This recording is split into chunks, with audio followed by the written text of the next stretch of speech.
요한복음은 상당히 많은 내용을 담고 있는 책입니다. 그렇기 때문에 이 책을 구분할 수 있는 방법은 다양하게 여러 가지 포맷으로 나눌 수가 있어요. 이 책을 구분할 때, 스트럭처를 구분할 때 표적을 중심으로 바라보면요, 1장부터 12장까지를 표적의 책이라고 얘기합니다. 그리고 13장부터 21장까지를 영광의 책이라고 얘기를 해요. 말씀 계속 드리지만 요한복음에 나와 있는 표적은 예수님이 구주요 그리스도다, 메시아다라는 것을 증명해 보여주는 것입니다. 그게 이제 12장까지고요. 13장부터는 우리를 구원한 구주인데 어떤 방법으로 구원하시느냐? 십자가 죽음이다. 십자가를 달려가는 내용. 그게 이제 13장부터 21장까지예요. 영광의 책이라고 얘기를 합니다. 또 다른 구분 방법이 있어요. 인간의 죄악, 죄성, 이걸 측면으로 나눠서요, 1장부터 10장까지 일부, 오늘까지요, 변화의 가능성이 없는 죄악된 인간은 죽을 수밖에 없는 존재, 스스로 구원해낼 수 없는 존재임을 지속적으로 강조를 해요. 2부인 11장부터 마지막 21장까지는요, 인간의 죄로 인해서 죽을 수밖에 없는 우리 인간을 대신해서 예수님께서 짊어지고 십자가에 돌아가시는 것, 그 내용이 이어지는데요, 예수님이 십자가에 돌아가시는 것은 얘네들 도저히 설득할 방법이 없네, 죽을 수밖에 없네가 아니라 이미 이 땅에 올 때부터 그것을 목적으로 두고 왔다는 것을 너무도 곳곳에서 명확하게 혼동이 없게 얘기를 해주고 있습니다. 이런 구분으로 봤을 때 오늘 10장이 일부 마지막이에요. 그래서요, 일부가 이제 전개해 나갈 때 1장에 딱 뭐가 시작해요? 요한의 이야기가 시작해요. 요한이 왜 등장을 해요? 예수님이 빛이고 그리스도인데 못 알아봤다. 그래서 내가 증거하러 왔어. 이게 1장 시작이에요. 1부 끝나는 장이 10장이라 그랬잖아요. 10장에 가면 이제 예수님이 요한이 침례를 베풀었던, 예수 그리스도를 증거했던 그 자리로 가요. 그래서 사람들이 그 모습을 보고 요한이 말한 게 진짜였다 라는 것을 깨달았다 라는 걸로 쫙 결말을 멋지게 내립니다. 자, 여러분 이거 잘 보세요. 여기까지 생각해 보겠어요. 이 41장의 내용, 요한이 처음 증거할 적에 믿지 않았는데 이제는 사람들이 진짜구나 라는 걸 알게 됐다 라면 이어지는 전개가 당연하게 이렇게 되지 않을까요? 사람들이 믿기 시작했으니까 이제 그 믿는 무리가 늘어나고 모든 사람들이 회개해서 주 앞에 돌아오는 일로 하나님의 나라가 건설이 되고 주께서 그 일을 통해서 영광을 받더라. 이게 너무 자연스럽잖아요. 그런데 믿는 무리가 늘어나는 것과 상관없이 나머지 21장까지 쭉 날아가는 내용은 예수가 십자가를 향해서 계속 죽음을 향해서 가는 내용이에요. 안 맞아요. 결국에는 십자가에 달려 죽잖아요. 배신당하고. 여러분, 이건 굉장히 우리에게 주는 교훈이에요. 예수님께서 이 땅에 오신 이유는 우리를 설득하러 온 거 아니에요. 전혀 아닙니다. 믿고 난 후에 예수님의 행적을 보고 깨닫게 하기 위함이지, 예수님이 이 땅에 오셨을 때는 설득해서 믿게 만들려는 게 아니라는 거예요. 여러분, 우리가 갖게 되는 가장 큰 오해는 이게 아닌가 싶어요. 불신자들이 예수를 믿게 하는 좀 방법들이라고 막 얘기 나누는 것들, 프로그램들 막 나오잖아요. 대부분의 프로그램이 어떤 거예요? 어떻게 복음을 효과적으로 이들에게 전할 것인가, 그들의 또 논리, 이성, 과학과 대립되는 부분을 막 증거하고 또 성경의 앞뒤가 맞는 부분을 내세워서 이들에게 합리적인 사고, 복음의 중요성, 구원의 필요성을 깨닫게 만들자라는 거잖아요. 거의 그거에 예외가 없어요. 그래서 이들을 설득시켜서 이들이 이거 믿을까 안 믿을까? 그래, 내가 믿기로 했어. 그들의 결정이 구원을 만들어내는 것으로 우리는 프로그램을 이해합니다. 여러분, 그렇지 않아요. 예수를 믿는 그 모든 과정과 믿음이 생기는 걸 보면요, 논리도 개인의 노력으로도 전혀 안 돼요. 예수를 믿게 하는 효과적이고 합리적이고 절대적인 방법은 없습니다. 그렇다고 그 프로그램이 필요 없다라는 뜻은 절대로 아니에요. 우리가 그 일을 행하면 배워두면 좋지만 그것이 절대적이지 않아요. 왜 그런 줄 아세요? 생각해 보세요. 지금까지 이 땅에 존재하는 수많은 전도 프로그램이 있잖아요. 만약에 그게 정말 제대로 되고 모든 것이 효과적이라면 모든 교회마다 그거 다 하면 되잖아요. 그럼 모든 교회가 지역마다 다 몽땅 다 70% 80% 예수 믿는 사람들이 생겨야 정상이잖아요. 그리고 그 교회가 들어서게 되면 적어도 이 지역에 있는 사람들은 예수를 믿어야 되잖아요. 대부분 그 시대의 상황 속에서 등장했다가 슬그머니 사라져요. 잊어버려요. 왜 그래요? 안 되는 거예요. 영원히 지속되지 않는 거예요. 왜 이런 일이 벌어지는가? 여러분, 불신자가 신자가 되는 거, 예수를 믿게 되는 거는요, 인간의 방법 아니에요. 여러분, 좋은 프로그램을 돌려가지고 인간을 설득해서 예수를 믿을 수만 있다면 예수님이 돌아가실 필요가 없어요. 돌아가셔야만 했던 이유는 이래도 안 되기 때문입니다. 도저히 인간들이 예수를 믿을 수 없기 때문에 죽음으로 그 길을 걸어가신 거예요. 그거를 계속해서 보여주고 있는 게 요한복음이에요. 제가 경험했을 때 전도가 역시 그래요. 중학교 1학년 때 예수 믿고 중학교 2학년 때부터 고등학교 2학년 때까지 5년 동안 저 전도왕 한 해도 안 빼먹었어요. 근데 저는 전도할 적에 진짜 무지무지 힘들게 했었어요. 무지무지 힘들게 했었어요. 그때는 제가 공부를 좀 잘할 때거든요. 그리고 애들이, 똑똑한 애들이 제 주위에 있었어요. 얘네들은 이성적으로 합리적으로 어떻게든 설득시켜야 되기 때문에 제가 많은 공부를 할 수밖에 없었고, 그들에게 내가 왜 불교였다가 이쪽으로 왔느냐를 합리적으로 논리적으로 막 설명을 해가지고 정말 무한한 시간을 들여가면서 한 명 한 명을 전도를 했어요. 근데 저랑 항상 1등, 2등, 1등, 2등 막 이렇게 앞치락치락 하다가 결론적으로 제가 항상 한 명 혹은 2명 차이로 이긴 친구가 있어요. 이름도 안 잊어버려요. 잊어버릴 수가 없는 친구, 이지훈이라는 유도하는 친구예요. 주먹이 이만해요. 제 얼굴만 해요. 얘는 전도를 너무 쉽게 해요. 어떻게 하냐면 저는 이렇게 한 명 한 명 막 비지땀을 흘려가면서 논쟁하고 이럴 때, 여러분들 그 남학교를 나온 사람들은 다 알아요. 그 노는 애들, 담배 피는 애들, 점심 때 어디서 담배 펴요? 화장실 펴봤어요? 어떻게 알아요? 화장실에서 펴요. 화장실 그 뒤에서. 그렇잖아요. 그럼 이 친구는 밥 딱 먹고 거기 딱 가요. 그럼 이만한 애가 딱, 이만하거든요, 정말. 하용조 옛날에 유도하는 이만해요. 그러면 야, 니네들 다 일로 와, 다 일로 와. 여기 쭉 서. 그러면 애들이 바짝 서요. 그러면 뭐라고 얘기하냐면, 니네들, 나 여기 교회 다니거든. 여기 바로 우리 교회, 중학교 옆이 우리 교회였었어요. 이렇게 보면. 요 교회 다니는데, 다음 주에 주일날 교회 올래? 오늘 나한테 죽을래? 그러면 애들 다 교회 갈게, 교회 갈게. 그렇게 전도해요. 정말 그렇게 해요. 근데 5년이 지났잖아요. 5년이 지나고 고등학교 됐는데 애석하게도 제가 전도한 애들은 90%가 안 나와요. 얘가 죽을래 살래 이러고 데리고 온 애들 있죠. 걔네들이 나중에 고등학교 2학년 때 다 임원이었어요. 그러니까 논리고 이론이고 뭐 필요 없어요. 그냥 일단 복음을 전하고 끌고만 오고 뭐 이런 거예요. 이건 뭘 얘기해요? 논리로, 이론으로, 합리적인 사고로 설득시킬 수 없다는 거예요. 그건 무슨 얘기냐면 하나님이 하시면 된다는 거예요. 하나님이 하셔야 된다는 거예요. 우리는 분명히 성경을 통해서 알 수 있는 거는 누군가 하나님의 선택된 백성이 있고 그들을 향한 강한 의지와 열정으로 그들의 삶을 끌고 오시는 하나님이 계시기에 이게 가능하다라는 얘기입니다. 제 친구는 경신중학교, 경신고등학교 연대 나왔어요. 12년을 미션스쿨 다녔는데 안 믿어요. 안 믿어요.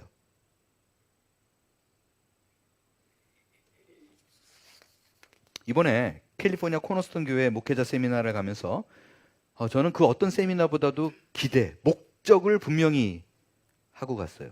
대부분 많은 목사님들은 뭔지도 잘 모르고 왔어요. 저도 잘 모르고 왔어요.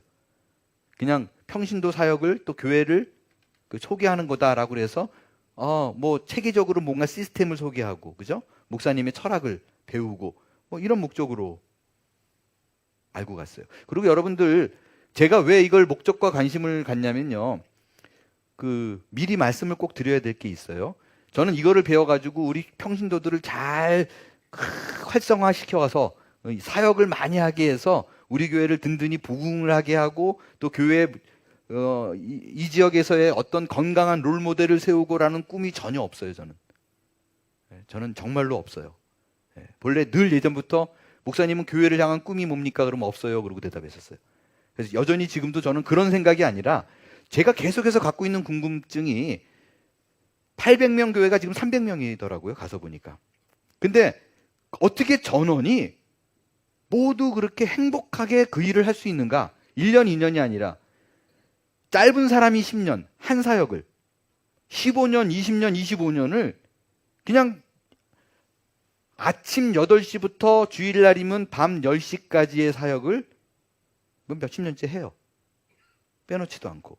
심지어 믿어지지 않게 이 커넥션, 이 목회자 세미나를 10년째 하시다가 텍사스로 이주해 갔어요. 근데 요 커넥션 할 때가 되면 비행기 타고 가족들이 와가지고 섬기고 가요. 5년째 그 일을 하다가 결국에 이사 왔어요. 왜, 어떻게 이게 가능할까? 근데 이게 다시 말씀드리지만 일을 하게 하는 것이 목적이 아니라 우리는 지치잖아요. 근데 어떻게 이분들은 지치지 않을까? 무언가 방법이 있지 않을까라는 거를 배우기 위해서 갔어요. 특별한 게 있을 거다. 어떤 사역을 어떻게 할까? 완전히 제 상식을 다 깨버렸어요. 일반적으로요, 자교회를 사역을 소개하는 세미나를 하면 예외 없어요. 그리고 이렇게 일주일씩 하는 교회도 없어요. 보통 2박 3일, 3박 4일 그렇게 하죠. 그리고 저녁 시간에는 그냥 밥 먹고 쉬게 하고 그러죠. 담임 목사가 주로 강의하고요, 그 사역에 맞는 단장이나 부목사들이 강의 잠깐씩 해요.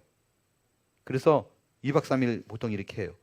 근데 이 전 시간을요, 아침 새벽 예배 마치고 점심 먹기, 하여간 쭉 이어지는 그 모든 시간에 전체로 그 일주일 동안에 Q&A 시간 말고 담임 목사님이 강의한 시간은 1시간 반?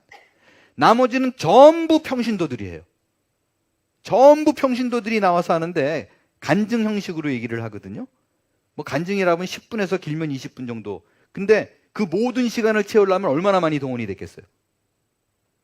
근데 저는 맨 앞자리에 딱 앉아가지고 이렇게 있었는데 너무 당황했던 게요, 아침 한 8시부터 뭐 새벽 예배 끝나고 밥 먹고 시작을 하면 8시부터인데 12시 밥 먹는데 브레이크 타임이 없어요.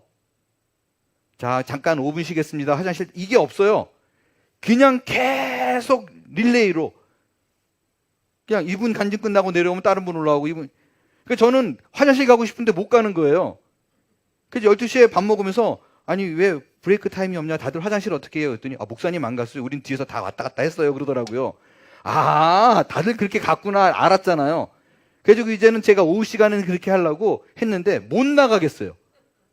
물론 제가 육신이 피곤하니까 졸기도 했지만 이 간증에 빠져가지고 여기에 복음이 나오고 사역이 나오고 열심히 나오고 그들의 어떤 원동력이 나오니까 내가 나간 사이에 좋은 얘기 할까봐 못 나가겠는.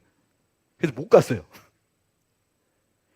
이게 계속 이어집니다. 더 놀라웠던 건 전도 훈련을 받은 사람이 아무도 없어요. 어떤 내용이냐면요, 간증들은 대부분 거기는 매일 큐티를 해요. 그리고 어떤 모임이든 간에 무슨 모임이든 간에 모여가지고 기도합시다, 아니면 모여가지고 뭐 할 일 있다 그러면 꼭 큐티 나누고 시작하거든요. 그 큐티를 통해서 교인들이 어떻게든 이것을 적용할 것인가에 대한 부분을 굉장히 고민하고 쉐어를 해요.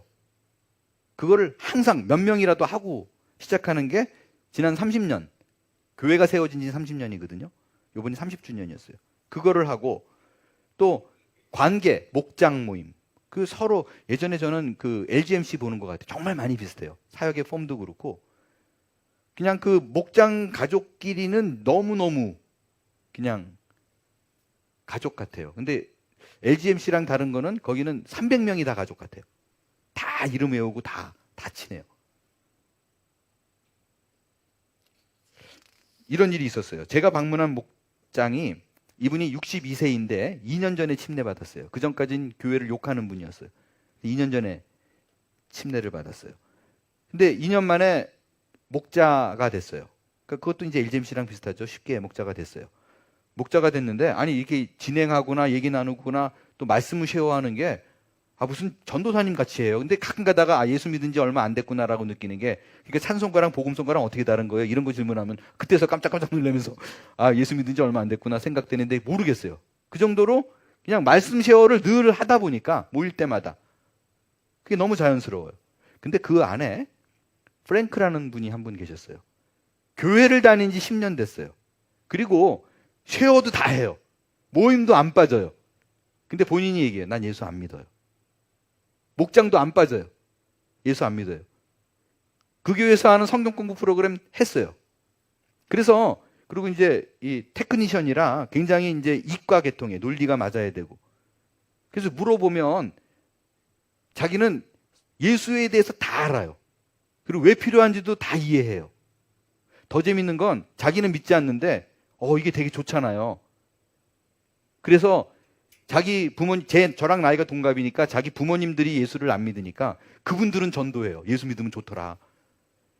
보험 하나 들어두시죠. 죽을지 어디 가면은 천국 간다니까. 이렇게 얘기하는데 본인은 안 믿어요. 근데 이분이 뭐라 그러시냐면 논리적으로 다 따져서 이게 얼마나 좋고 그래서 예수가 죽었고 이게 필요한 거구나. 다 이해가 된대요. 그리고 그게 make sense 하다고 느낀대요. 근데 안 믿어지는 거 어떡하냐요.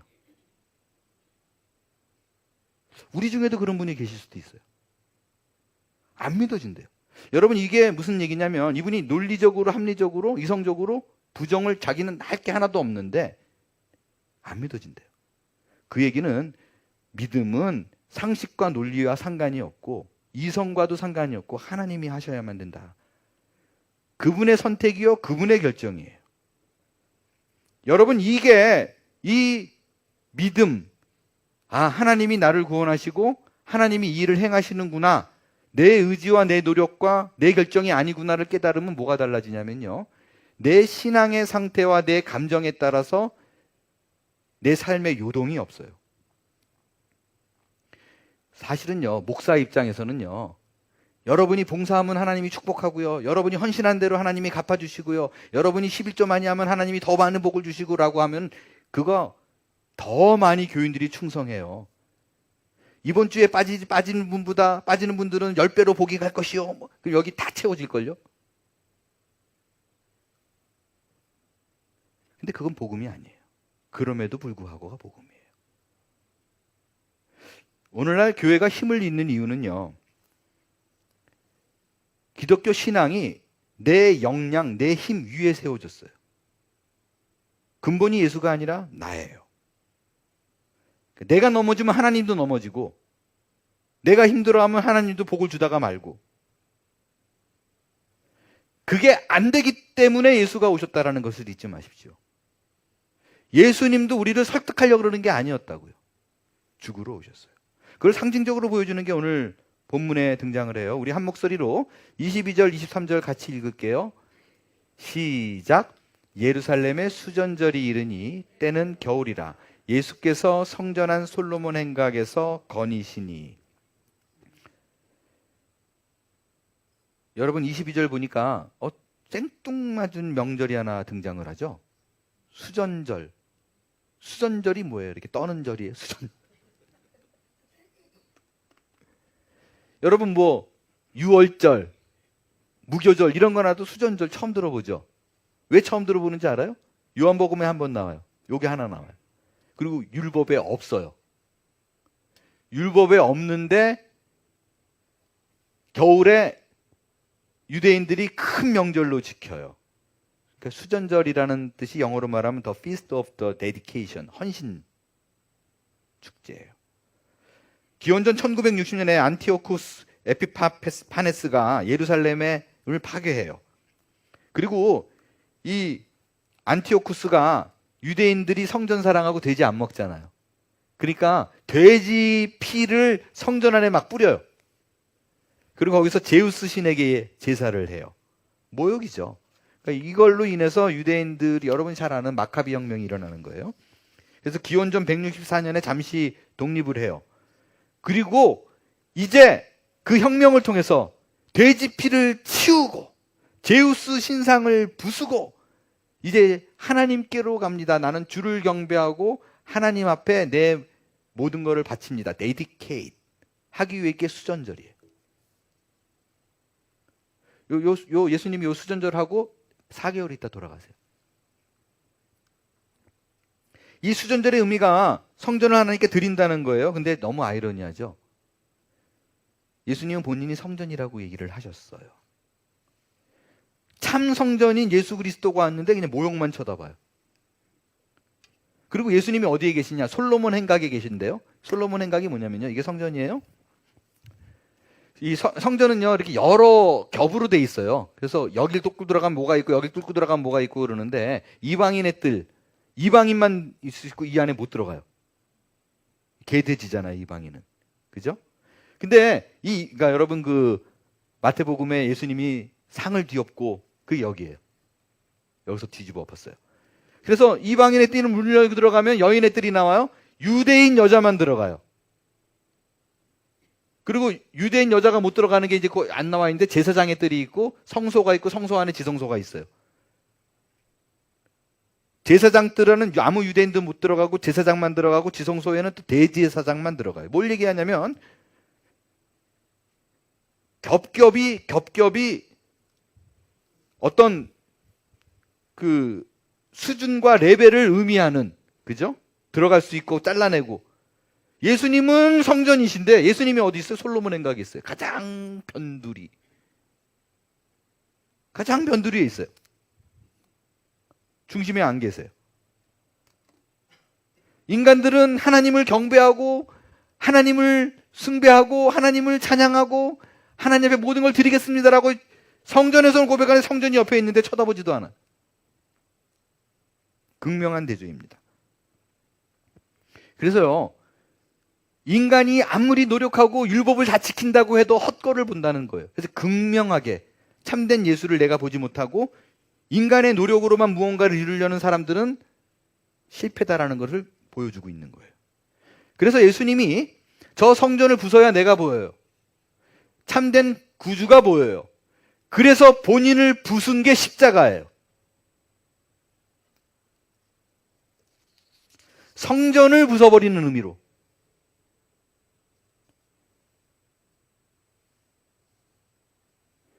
여러분, 이 모순이 보여요? 인간들은 예수님을 거부해. 난 믿기 싫어.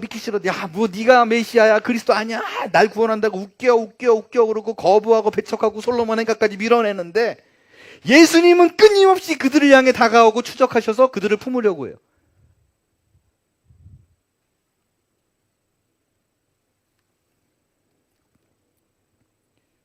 그거 뭐죠? 깐돌이? 고양이하고 쥐 나오는 톰과 제리. 제리는 도망가고 톰은 쫓아가고. 여러분, 구원은 우리로부터가 아니에요. 예수님께서 사랑하시고 긍휼히 여기시고 측량할 수 없는 은혜로 우리를 품으시는 내용이 요한복음이에요. 이번에 그 간증 중에 다 뭐 말씀드렸지 놓치고 싶지 않았지만 인상적인 간증이 한 분 있어요.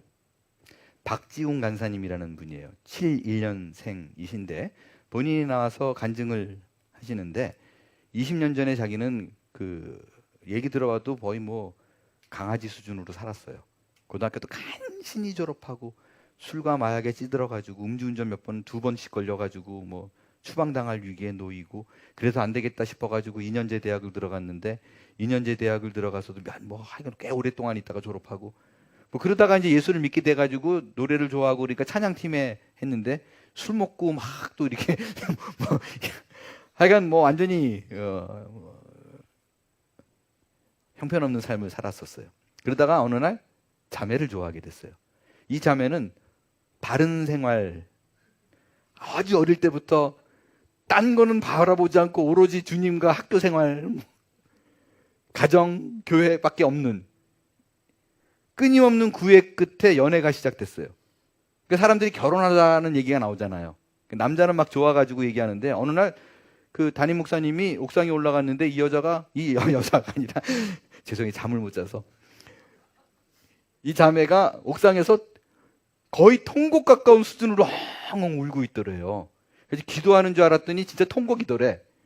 그래가지고 왜 그렇게 우냐 그랬더니 내가 어쩌다가 저 형제를 사랑하게 돼가지고 도대체 이 마음을 접고 싶은데 거둘 수가 없어서 아무리 모든 사람이 다 반대하니까 쟤는 아니다, 정신 차려라.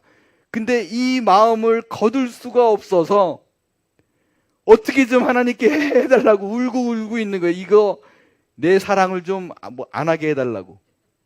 그 얘기를 이렇게 뚝 듣는데 갑자기 저는 이거 내 얘기다. 하나님이 나를 그렇게 보는구나. 나는 형편없는데, 저도 말도 못하게 예수 갈세하고 그랬던 사람인데, 그럼에도 불구하고 하나님이 그냥 계속 사랑한다고 이 마음을 거둘 수가 없는 거구나. 그래서 내가 오늘 여기까지 있는 거구나.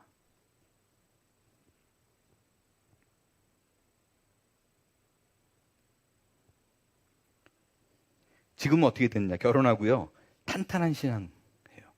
아침 8시부터 밤늦게까지. 근데 너무 재밌는 게 예수를 잘 믿겠다고 결심하고 연애가 시작되고 20년 전에 본인이 주일날 하루는 하나님께 바치겠다 싶어가지고 토요일날 교회에 와서 자기 시작했어요.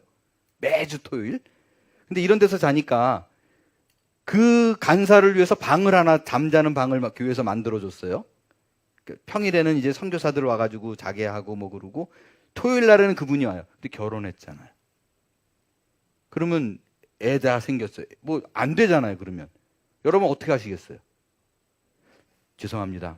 가정이 소중하니까 가정을 지키겠습니다. 이게 일반적이고 정상 아니에요? 이분들은 그러니까 가족이 다 교회에서 자요. 애들 둘까지 다 끌고 와서. 이게 20년째.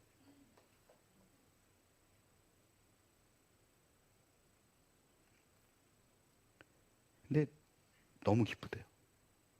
근데 그 눈에 보여요. 위선이 아닌 게. 여러분, 그 신앙의 근거는요, 아무리 자신을 돌아봐도 뽐낼 것이 없다, 자랑할 것이 없다라는 걸 아는 겁니다. 그러면 이렇게 흐르잖아, 일반적으로는. 아무리 로우 셀프 이스팀, 낮은 자존감이 되잖아요. 자랑할 게 없는데. 그럼에도 불구하고 우리 기독교인들은, 예수 믿는 사람들은 낮은 자존감으로 살지 않을 수 있는 이유는 그럼에도 불구하고 곁에 계셔서 끊임없이 나를 이끄는 분이 계시기 때문입니다. 만약에 예수를 믿었는데 절망과 포기의 인생이 된다면 예수 안 믿는 거예요. 기독교란 내가 이 꼴이기 때문에 주께서 나를 위해서 오셨다라는 걸 믿는 겁니다. 어떤 것들로 구원할 방법도 없고 희망도 없는 나를 죽음에는 없다는 것으로 생각해서 나 대신 돌아가신 예수가 내 곁에 있다는 걸 믿는 거. 그게 기독교입니다. 여러분, 기독교는요, 잘 들으세요. 인간들이 열심히 모여가지고 으쌰 그래 열심을 내가지고 뭔가를 이뤄내는 거 아닙니다. 만약에 그렇다면 조심해야 됩니다. 교회란 하나님께서 죽어가는 영혼들을 위해서 독생자 예수 그리스도의 피로 거듭나게 하사 이제 교회 안에서 예수 그리스도의 향기를 내는 것입니다. 여러분, 나를 생각하면 불안하지 않은 사람 어디 있어요? 자신 있는 척 할 뿐이죠. 그러나 내가 나를 포기하더라도 나를 포기하지 않으시는 하나님이 있다라는 것이 오늘의 나를 살릴 것입니다. 여러분의 절망과 어리석음과 실패가 여러분의 구원을 방해하지 않습니다. 그것이 기독교 신앙입니다. 마지막으로 이번 목회자 세미나에서 제가 얻은 가장 좋았던 것이 있어요. 이 어느 교우분의 간증이에요. 그 간증들이 여러 가지 프로그램 중에서 제일 좋았지만, 여러분 아시지만 저는 간증을 그렇게 앞에 나와서 대중적으로 하는 거를 좋아하는 사람이 아닙니다. 간증이 많은 건 좋은데 그거를 대중화하는 거를 그닥, 저도 무지하게 많은 사람이거든요. 지금도 많이 했지만 정말 제가 뭐 과장 많이 하면 100배는 더 많이 할 수 있는데 엄청 누르고 있는 거예요. 그게 제가 왜 그거를 좋아하지 않는 이유는, 여러분 들어보세요. 유명 연예인들 혹은 그 전도 막 해가지고 간증하고 다니시는 분들 있잖아요. 전도자로 막 강사분들. 15년 전 간증하고 지금 간증하고 들어보세요. 많이 달라졌어요. 굉장히 드라마틱해졌어요. 빵! 그리고 와! 근데 제가 왜 이 코너스톤 교회에서 하는 간증에는 매료가 됐냐면요. 일단은 뭐 기적을 통해서 하나님을 만났고 이게 전혀 없고요. 오로지 말씀과 그리고 교우들 관계 속에서 아, 이게 하나님이구나 라는 거를 느끼게 만들었고, 그리고 간증이 제일 위험한 게 자기 자랑이 들어가잖아요. 은근히. 그게 전혀 없어요. 그게 전혀 없어요. 제일 좋은 건 그 많은 사람들이 하려고 그러면 20년 동안 했던 사람들이 계속 나와서 간증하거든요. 근데 20년 전에 썼던 거를 그대로 읽어요. 조금도 애드할 수 없대요. 물론 새로운 사건이 그동안 애를 낳고 뭐 누가 죽었고 그러면 애드가 되잖아요. 그 사건에 관해서는 다른 내용이 있지만 기존에 한 번 했던 간증에는, 그 사건에는 절대 나중에 생각났는데 이거 안 돼요. 있는 그대로만 그냥 20년 동안 그거 그대로 읽는 거예요. 절대 수정 불가능. 여러분 근데 이쯤 되면요, 그 교회가 800명이 됐다가 300명이 됐어요. 지금 확 줄었는데 지금 이 일을 감당하는 거거든요. 그 300명의 교인들이. 근데 솔직한 얘기로요, 한 이틀 정도 딱 지나면 의심이 가요. 야, 어떻게 애들까지요. 그러니까 이 교인들이 교회 봉사하려면 애들을 데리고 오잖아요. 그럼 애들이 이렇게 지나가다 복도에 마주치면 애들도 놀다가 안녕하세요, 하이 다 인사해요. 어른들은 이렇게 지나가면 뭐 화장실 찾으세요? 뭐 하세요? 다 이러고. 이러면 와, 교회가 따뜻하다라는 느낌보다 이단 아니야? 여러분 이 생각 들어요. 왜 들어요? 처음에 수상하더라고. 이거 잠깐 이상하다. 좀 이상하다. 근데 이단과의 큰 차이가 있어요. 일단 이단은 그 목사님이다, 뭐라 그러죠? 창시자. 이렇잖아요. 목사님을 간증해 존경하고 사모님을 존경하는 얘기는 있는데 이거는 아니에요. 왜냐하면 그걸 어떻게 알 수 있냐면, 그 목사님이 우리 교회는 이렇잖아요. 그렇죠? 왜 대답을 안 해요? 그럼 저는 그렇게 생각 안 하고요. 또 이렇게 나와요. 그러면 진짜예요. 그럼 막 목사님이 당황해가지고 이게 그대로 그냥 나가고, 최근까지도 막 목사님이 싸운대요. 뭐 하려 그러면 안 된다 그러면 막 싸운대요. 이러면 이단 아니잖아요. 절대 순종 이게 아니잖아요. 제일 제가 이 간증을 듣고 감동스러웠던 거는, 내가 이렇게 했더니 하나님이 이런 복을 주셨습니다라는 내용이 없어요. 몽땅 다 예외 없이 내가 받은 사랑, 내가 받은 은혜를 하나님 어떻게 표현해야 될까요? 라고 했는데 목사님이 커넥션을 만들어준 거예요. 그래서 목사님도 역시 목사들을 잘해주기 위해서 하는 게 아니라 교인들을 위해서 만든 자리예요. 교인들이 이 얘기를, 이걸 하면서 내가 받은 사랑을 쏟을 기회가, 이웃과 이것도 한계가 있으니까, 아 그래, 목사님들을 쏟으면 목사님이 전도하지 않을까라는 것으로 인해서 너무 기쁘게 그 일을 눈물로 하는 거예요. 눈물로. 여러분 모든 음식이 호텔 수준으로 나오는데 다 만든 거예요. 요세미티 가가지고 저녁 시간 도착해가 저녁인데 저녁 먹으러 모이라는 말이 없어가지고 누가 저녁 어디서 모이나요? 그랬더니 룸에 계시면 됩니다. 저기 정장을 쫙 하고 와가지고 호텔처럼 깔아주고 가요. 저는 웬만해서는 뭐 간증 듣거나 그런 거에 눈물 안 나는데 들어오자마자 울었어요. 그래서 제가 그냥 뭐 보낼 수가 없다. 같이 기도합시다. 펑펑 울어요. 그리고 오히려 우리 보고 고맙대요. 그러니까 그게 목사님을 위해서, 뭐 교회를 위해서, 이거보다 그냥 하나님의 나라를, 그냥 하나님만 생각하는 거예요. 제일 드러나는 게 있었어요. 제일 드러나는 게, 마지막 날 그 수요 예배가 저녁 7시 반에 모였는데 10시 반에 끝났거든요. 10시 반에 끝났는데 이분들이 요세미티에서 점심을 그 갈비로 다 서브해주고 막 해주고 뭐 풍성하게 해주고, 자기네들은 트래픽이 너무 심해가지고 7시간 반 걸리니까 밥을 못 먹고 그냥 내려오면서 인앤아웃을 먹었어요. 이 서브한 목사가 30명 올라갔는데 스텝이 거의 30명 갔어요. 버스 타고. 그분들은 차 운전하고 갔는데 아무래도 식사 시간이 늦을 것 같으니까 밥도 못 먹고 내려온 거예요. 먼저 내려와가지고 도착하니까 쫙 준비해놨더라고요. 준비해놨고 밥을 먹고 예배를, 근데 10시 반까지 한 명도 안 가고 다 같이 예배를 드려요. 드리고 나서 그 다음날은 이제 아침에 각자 공항으로 흩어지잖아요. 근데 저는 일정이 더 있었기 때문에 그 호텔에 있으면 또 교회에 부담을 주니까 제가 다른 호텔을 30분 거리는 다른 호텔을 잡아놨었거든요. 근데 아침에 이제 공항 가는 그 라이드 명단에 제 이름이 빠졌으니까 어느 분이 오시더니, 아니 목사님 저기 왜 이 명단이 없어요? 명단이 없어요. 그래가지고 저는 저기 딴 데 호텔에 또 가요. 그랬더니 어떻게 가시게요? 저 우버 타고 가면 돼요. 그랬더니 그러지 마시라고, 제가 공항 갔다가 다시 오겠다고. 됐다 그랬더니 자기 좀 하게 해달라고 오히려 그러시더라고요. 그래서 그분은 약속을 해놨어요. 그러니까 이분은 내일 아침에 오는 분이에요. 저녁에는 다른 분이 6명 태워가지고 호텔을 데려다 줘요. 근데 마지막 날은 호텔이 한 20분 거리였는데 저는 지나는 말로요, 호텔 내리기 바로 직전에 11시가 넘었죠. 내리기 직전에 저 캘리포니아 살았는데 여기 이런 다리가 있는지 몰랐네요. 저 다리 되게 멋있네요. 그랬더니 이분이 지금 7시간 반 운전하고 내려온 분이잖아요. 그리고 10시 반까지 예배를 드렸는데, 목사님 저기 되게 멋있어요. 가실래요? 됐어요. 다른 분 어떠세요? 다른 분도 보고는 싶지만, 그랬더니 그럼 갑시다 그러고 가는 거예요. 20분. 그러니까 보통 이게 의무로, 그죠?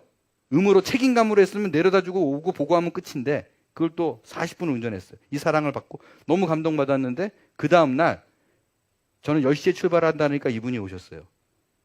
제가 그 호텔로 가는 길에 얘기를 많이 듣는데 너무너무 계속 감동이 돼가지고 시간이 더 있냐고 그랬더니 있대요. 차 한잔 합시다. 본인이 또 차를 막 사고. 근데 그 와중에 제가 놀란 게 여러분 이거예요. 이분은 아침에 라이드를 하고 왔죠. 이게 만약에 목사님에게 잘 보이기 위해서 교회에게 뭔가 어떤 뭐를 얻기 위해서면 얘기를 할 거잖아요. 가는 길에 전화가 왔어요, 교회에서. 목사님 지금 저기 집사님 지금 잘 쉬고 계신가 했더니 저 지금 그 밖에 있어요. 얘기 안 하더라고요. 그래가지고 안녕하세요, 저 이수영 목사님입니다 했더니 목사님 또 라이드 하세요? 그러더라고요. 그러니까 모르고 있어요. 그러니까 이거는 자기가 좋아서 하는 거지 교회에 뭔가 허락을 받고 잘 보이기 위해서가 전혀 없다라는 거죠. 그래서 들어가가지고 더 한 1시간 정도 얘기를 나눈 다음에 감사합니다. 또 가셔야죠. 그랬더니 목사님 죄송한데 제가 목사님 축복해드리고 싶은데 가능할까요? 감사하죠. 그랬더니 스타벅스 안에서 손을 잡고 눈물로 이러고 하시더라고요. 기도를 본인이 저를 위해서. 그러니까 모든 게 뭐냐면 교회를 잘 보이기 위해서, 목사님을 잘 보이기 위해서 아니라 오로지 하나님이에요. 여러분, 무엇가 부족한가 할 때 프로그램을 잘 돌려서가 아니라 기본적으로 교인들 모두가 하나님에 대한 은혜와 사랑이 먼저 그러니까 제가 딱 계속 얘기하는 거잖아요. 뭐를 해서 복을 받는 게 아니라 내 안에 차고 넘치니까 어쩔 수 없는 거예요.